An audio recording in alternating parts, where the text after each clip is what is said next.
अध्यक्ष जी, सच तो ये है, इस सरकार के निर्माण की कहानी इंसानी रिश्तों के घटियापन की कहानी। और मुझे सबसे ज्यादा दुख इस बात का है कि इस कहानी के चरित्र कल्पित नहीं है, इमेजिनरी नहीं है। किसी फिक्शन राइटर ने ये उपन्यास नहीं लिखा है। इस रंगमंच पर खेलने वाले पात्र इस देश के वो महान राजनेता हैं जो अपने आप को इस देश का कर्णधार कहते हैं, जो अपने आप को इस देश के उज्जवल भविष्य का रक्षक कहते हैं।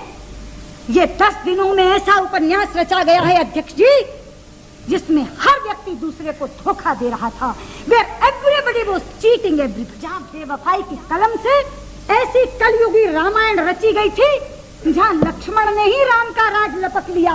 ये रामायण केवल यहाँ रची जाती। और जब अखबारों में ये खबरें आती थी, मेरे मुंह से केवल 2 पंक्तियां निकलती थी, जो शायद अगर देवे गौड़ा हिंदी समझते तो बोल सकते थे कि दोस्तों ने दोस्ती में इस कदर की दुश्मनी, दुश्मनों की दुश्मनी का सब गिला जाता।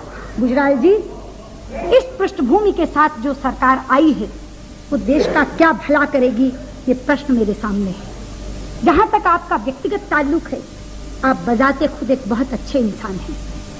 आप मेरे व्यक्तिगत मित्र भी हैं, और लाख लालू कहें आप पटना के निवासी हैं, मुझे गर्व है आप मेरे संसदीय क्षेत्र के स्थायी निवासी हैं। मेरी कॉन्स्टिट्यूएंसी ने देश को प्राइम मिनिस्टर दिया है, लेकिन आपके इस पद को ग्रहण करने पर मुझे खुशी कम और चिंता ज्यादा सता है, क्योंकि आप ऐसी बेड़ियों में जकड़े हुए प्रधानमंत्री बने।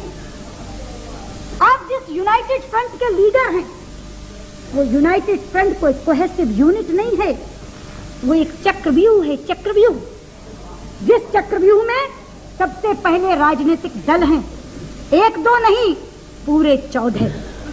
उसके बाद उस यूनाइटेड फ्रंट में 2 फ्रंट और हैं अध्यक्ष जी, एक फेडरल फ्रंट, एक लेफ्ट फ्रंट, और उसके बाद ऊपर है यूनाइटेड फ्रंट, और उस यूनाइटेड फ्रंट के ऊपर कांग्रेस से बात करने के लिए कोऑर्डिनेशन कमेटी। आपकी तो हालत ऐसी है गुजराल जी, जैसे संयुक्त परिवार की एक बहू होती है जिसके 1 दर्जन सास ससुर होते हैं, आपस में लड़ते झगड़ते रहते हैं, मगर अच्छा कहलाने के लिए उस बहू को सबको खुश रखना पड़ता है। मुझे तरस आता है, आपने ये रोल लिया क्यों? ये भूमिका आप कैसे निभा पाएंगे?